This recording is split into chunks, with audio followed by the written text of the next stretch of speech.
Buona giornata, ben ritrovati con l'informazione di Prealpina.it in apertura del TG delle ore 13 l'ambiente, perché questa mattina a Gavirate si è tenuto l'incontro dedicato al bilancio del secondo anno di attività dopo l'accordo quadro per il risanamento del lago di Varese. Presente il governatore della Lombardia, Attilio Fontana, nelle sue parole il punto della situazione. Presidente Fontana, oggi si fa il punto della situazione sulla salute del lago. A quale punto sono arrivati i lavori? Credo di poter dire che le cose stiano andando bene. Ecco, direi che il primo punto, il punto più importante, che era quello del controllo degli scarichi fognari, stia procedendo. Più del 70% sono state valutate, sono state eventualmente messe in sicurezza. Perché il primo punto è quello di impedire in futuro che il lago riceva ancora sostanze inquinanti. Questo è il primo passo, altrimenti tutto rischia di essere inutile.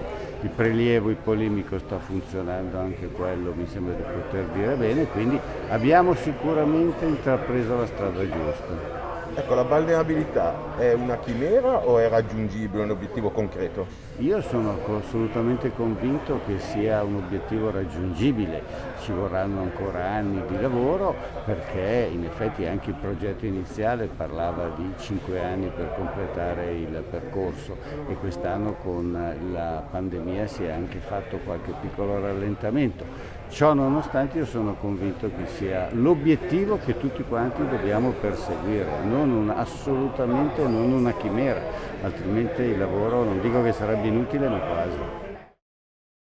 Le immagini del servizio erano dell'agenzia Blitz. Ora la cronaca: un 41enne albanese è stato arrestato dalla Guardia di Finanza di Legnano.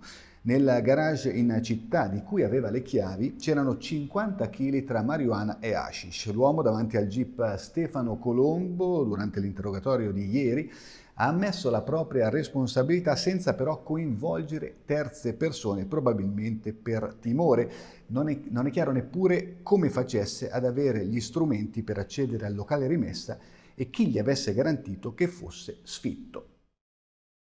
Ribaltamento senza conseguenze fisiche per il conducente dell'auto coinvolta questa mattina a Saltrio. Un 51enne stava percorrendo la strada provinciale 9 quando, per cause in via di accertamento, ha perso il controllo della vettura, che appunto si è ribaltata finendo in un fossato ai bordi della strada. Molto danneggiata l'automobile, mentre, come detto, per fortuna il conducente è uscito senza graffi. Sul posto i vigili del fuoco e i carabinieri di Varese. Siamo allo sport, parliamo di Olimpiadi, nello specifico di tiro con l'arco, perché dopo un bell'esordio condito dal miglior risultato in qualificazione tra le azzurre, arriva uno stop per Chiara Rebagliati nella prima gara del programma olimpico, appunto dell'arco. La tiratrice del college sportivo dell'Insubria è stata protagonista nel debutto della prova Mixed Team ai giochi con Mauro Nespoli come compagno. Agli ottavi di finale però contro i Paesi Bassi è stata sconfitta per 6-0.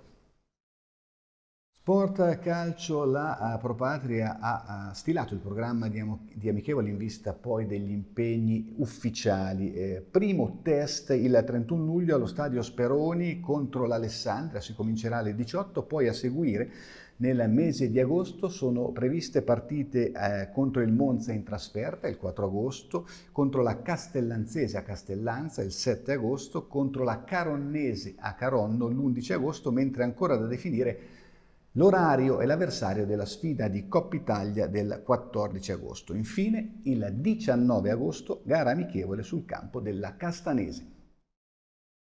Bene, con il calcio si chiude questa edizione del TG di Prealpina.it. Appuntamento questa sera alle 19. Buona giornata.